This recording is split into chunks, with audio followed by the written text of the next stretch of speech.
Hello and welcome to Grim 3D. Today we are going to be reviewing probably my favorite filament for PLA, eSun PLA+. Stay tuned.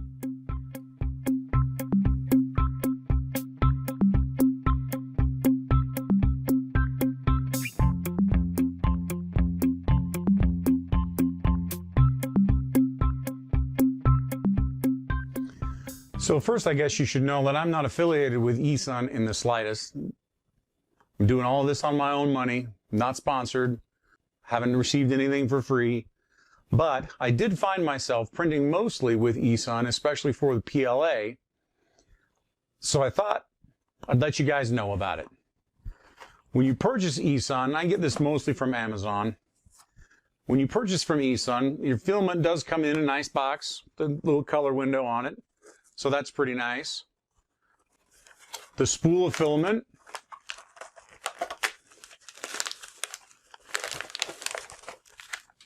is wrapped in a decent plastic bag, nice and tight. Silicone right there in the center, silicone packet. So that's pretty awesome. And although I did record this video over a couple of days, so you might find some inconsistencies, I really thought people would like to know about eSun itself and how well it works. This seems to be sealed pretty well. I'm going to go ahead and open it. So that worked out pretty well. This is a black. There's a couple of reasons that I really like to buy eSun. One of them is this replaceable spool you see, and I've got it, I'll show you about this later in the video. And the other thing is that for me, the PLA and even their PETG just simply works. I don't have any trouble with it. I printed it basically at about 215 on the hot end, 50 degrees on the bed. That's for both my Maker Select and for my Prusa Mark III. It works great, both places, same temperature, not a big deal, it just rolls. So for the next part of this video, I have created two temperature towers. I have chosen two colors that I've been using frequently. I've chosen a yellow and a white.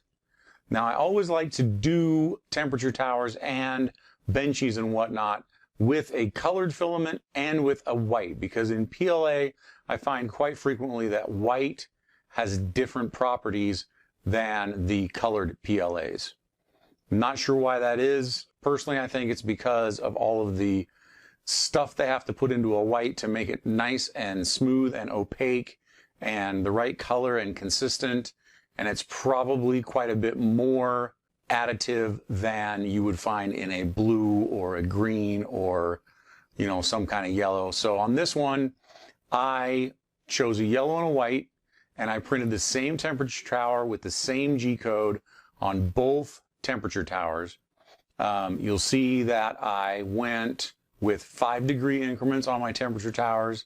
I did get the original tower from Thingiverse, so there will be a link to that down below.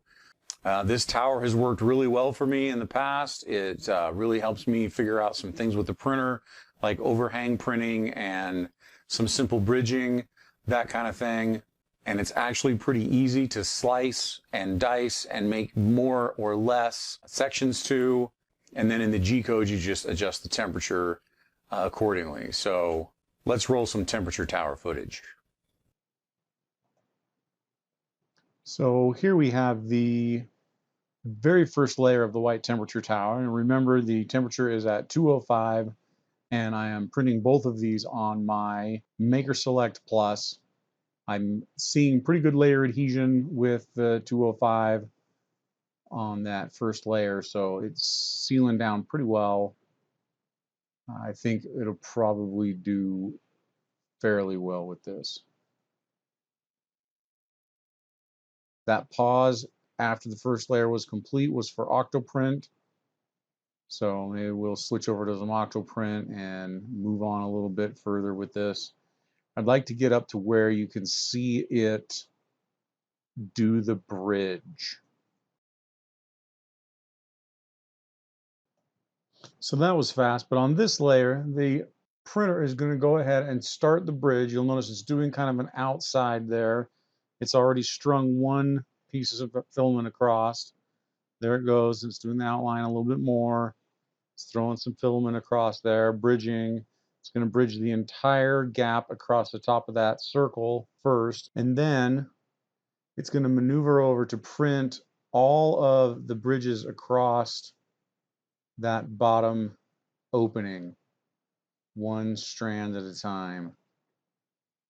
So that looks pretty cool. So bridging is one of the things you want to be concerned about when you are changing your filament temperatures in your temperature tower. You want to make sure that you are able to bridge just fine.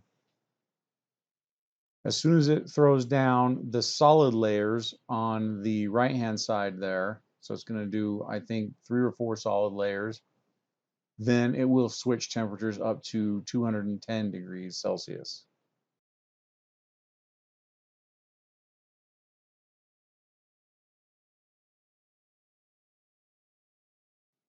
So here we are looking at the pretty much the final layer of the 215 area. So it's going to start doing the bridge here pretty quick. There we go. It's got one string across there that it did pretty quick. Doesn't look real fantastic, but it's going to do a couple more. It'll look as though they're adhering pretty well. It's going to go across the top of the circle, which it does just fine. And now it's going to go back and forth across the bridged area. And you'll notice how these are not sagging as much, really, and they're actually staying pretty straight. They do sag a little bit, but they're retracting to be pretty much straight.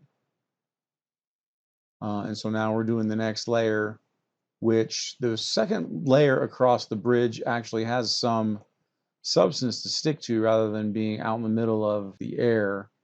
So the second layer should be even better, but we will see.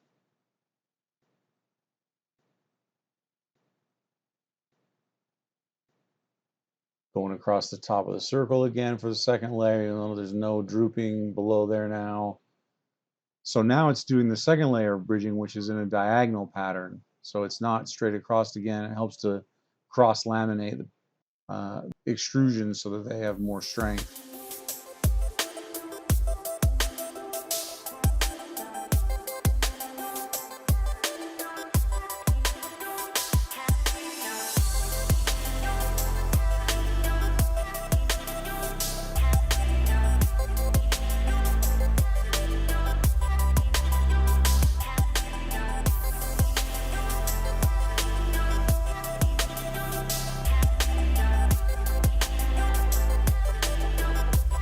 So I guess we can start with the yellow. We've got the finished temperature tower here, and the places I really like to look are underneath these bridges and in these holes right here as it's trying to close it up at the top. That's where I get a lot of my good information about temperature towers. And then these overhangs actually give me some pretty good information about how well my printer is able to handle that kind of stuff. So if you look at this, I hit the light just right, you can see that down here in the 205 range, the overhang is pretty rough. 210 is pretty rough as well. It's not too bad. The 215 is looking pretty good, but then 220, it starts to get rougher again, and the 225 is even rougher there. I don't know if you can see that very well. This 215 to me actually looks the best, which is why I print at 215. But the 215 works pretty good for me. Then the holes, the inside upper part of the hole there, actually they all look pretty good, but the hotter ones are a little bit rougher. These ones down here, any of these three are probably pretty good. If you look at the overhangs, they're all pretty clean. If you feel it, you know, with something like this, you can actually feel a difference in the overhangs. And on this, the 215 overhang is just about the smoothest. So that's kind of important. These are 45-degree overhangs, which printers should be able to do without supports just fine. But you'll also notice if you look from the side that some of these have, you know, kind of little lips on them. So the 215 one, I don't know if I can get that out there so you can see. The 215 one is pretty clean, pretty sharp. So like if you look at this 205 one, it's got kind of an edge on it, kind of a curved edge, which that probably has something to do with layer adhesion, but I wouldn't complain about any of these, but I really do think that the 215 is overall the cleanest, and it looks pretty good. If you want to see surface, you can look at the back. This tells you what the surface quality would be of the different temperatures, and they look pretty much the same. They feel a little bit different as you rub something on them like this. The 215 is definitely the smoothest. So it always surprises me how such a little temperature change, a 5-degree temperature change, makes such a difference. If we take a look at the white temperature tower, we see kind of the same thing.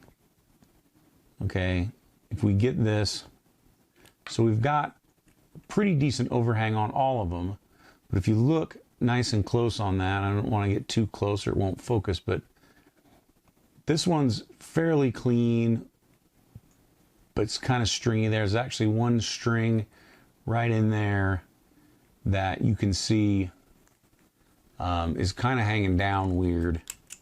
So I don't know, that one right in there, you can almost probably grab it with the knife. And then the 210 looks about the same. It's maybe a little shred cleaner, but the 215 is by far the most consistent.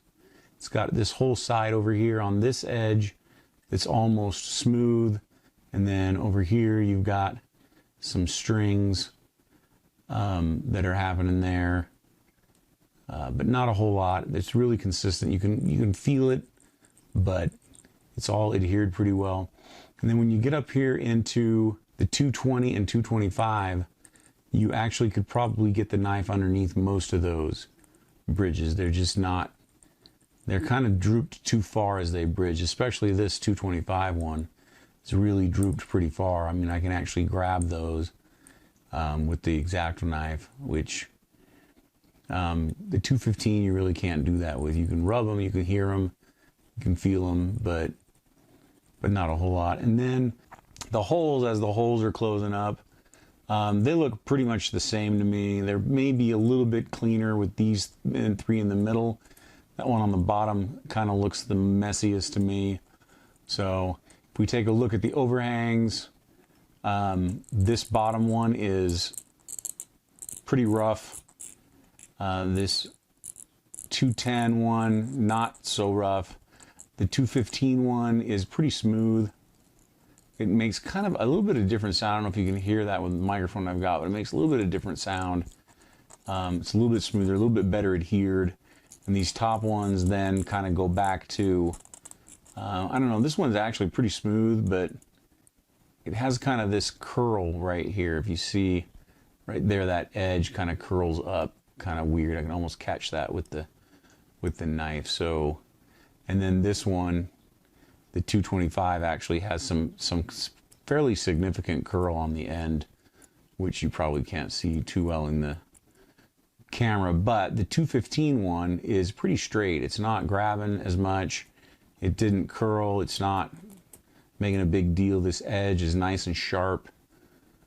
A lot of times with the white, I find with filaments that they have a little bit different properties than the colored filaments. So I was kind of interested in, or I was excited to see that this one wasn't a whole lot different than the other ones. But I do find that a lot of your white filaments, and I think it's probably because it takes a lot of color and a lot of additives to make a nice opaque white. But a lot of them, if they're printed at the wrong temperature, especially if they're printed too hot, they almost bubble weird and they create kind of a fuzzy texture on the edge here. But if you look at this surface texture, like any one of these, from 205 all the way up to 225. They actually look pretty good. It's one of the reasons that I like the eSun is because their quality is pretty consistent. From this angle, you can also see pretty well those overhangs, how that 215 is by far the cleanest. And the other ones are just kind of, they're okay, but they're not really all that great compared to the 215. The 215 is nice and clean. So anyways, there's the white one. From 205 to 225, pretty decent temperature tower. The whole temperature tower overall worked out pretty good, and so did the yellow one, so I'm pretty happy with that. But I do print at 215 just because I've done this and I know that that's probably the cleanest temperature to print at. Keeps things nice. Haven't had any problems with it. So this is a great feature with the eSun brand. It's kind of a new feature. They're now selling the filament without the spools, and then they have made the spools so that they're you can take them apart with these bolts right here. So I'm going to show you how that works. It actually works really well. The only filament that is currently available in this kind of master spool format is the white, the black, the blue, and the red.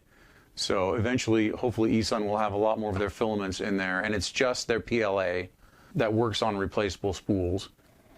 So basically what you're going to do is you're going to get your little Allen wrench and you're going to remove these bolts from this spool. So remove the other one. They come out of there pretty easily. Pull that apart. Pretty simple. I like to put the ones with the bolts down because the nuts will fall out if you're not careful. And then I just open up my eSun package. Pretty quick and easy. So the filament comes with these plastic bands around it. You just leave those there. And then I'm going to load this on my spool by finding the inner tail is right there. I'm going to make sure that inner tail goes in one of these slots. As I put it on there. So there's my inner tail sticking out right there. And then I'm going to take the top, put it back on the spool. I'm going to use my Allen wrench to then tighten these back in.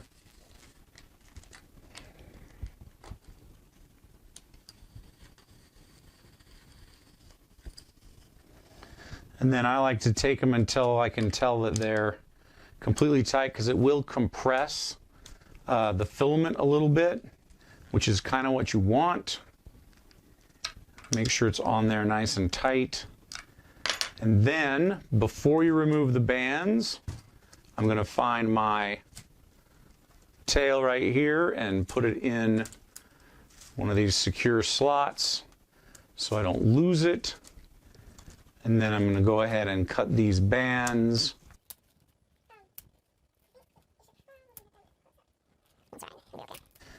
Once they're cut, you can just pull them out, put them off to the side, because even though I did tighten it down, they're not all that tight.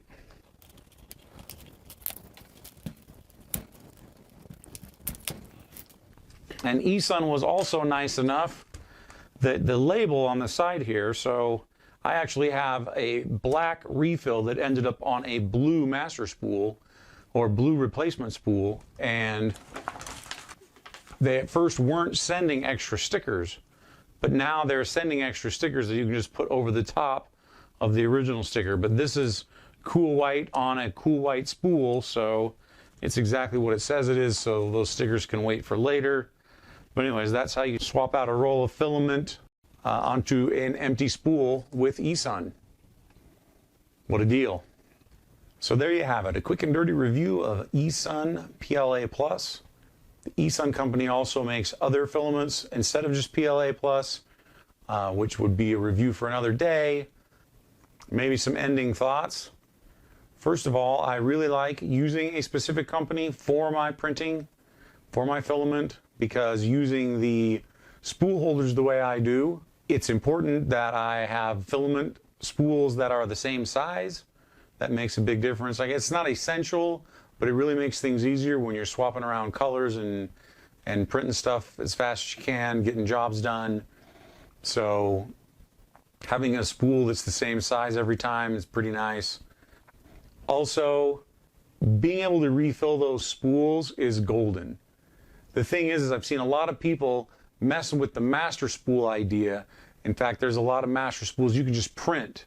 You can go to Thingiverse, you get the master spool, and then you can buy filament and put it on there. Some companies maybe follow those same diameters, those same dimensions to put it on there. But with the eSun, I've probably reloaded now up to almost 10 spools, and I haven't had a single one jam on me or get tied in a knot or anything.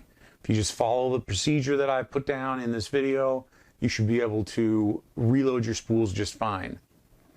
A couple of the drawbacks that I find with eSun. First of all, they don't have a whole lot of like exotic filaments. They don't have any exotic colors really. They have your basics of, 2 or 3 reds. They've got 3 or 4 greens probably, but they're all, your basic primaries and secondaries and tertiary colors in different shades, different hues, that kind of stuff. But not really anything, sparkly, fancy, or I haven't found any silk filament colors from them. So no silk gold, no silk silver, that kind of stuff. So if I want those kinds of more exotic colors or more exotic filaments, kind of have to go with a different company, which isn't, really a big deal for those types of things. The filament refills here actually save a considerable amount of money, making it one of the most cost-effective types of filament. It's got pretty good flexibility. It works really well for prints that I've done for a lot of things around the house. I would not use PLA in any way outdoors for very long. I mean, it can be out there for a while, but the sun, the heat just warps it and degrades it over time. So that's a PLA thing, not really an eSun thing. For outdoor stuff, I usually try to print in PETG. Overall, a pretty good filament, pretty cost effective. Usually stuff's in stock, Amazon. Another drawback that I found is that the refills are only available in a few colors. I believe eSun has come out with a few more colors recently, but if anybody from eSun is listening, the refills are the way to go. Get them out there. Get me some refills in the PETG, in the PLA, multiple colors, all that kind of stuff. It would be nice to actually have a studio set of those spools that then I could just reuse with the refills and not have to be kicking through spools all the time, not having to throw those away or find a way to store them or find a job to do with them. I just love the idea of being able to refill those spools. And eSun has made it happen. I haven't had any troubles with those whatsoever. Easy refill procedure, and I've never had one get tangled or clogged. Well, that's about it for this episode of Grim 3D. Remember, subscribe if you'd like. Keep those comments civil. Smash the like button. Ring the bell. And we'll see you out there.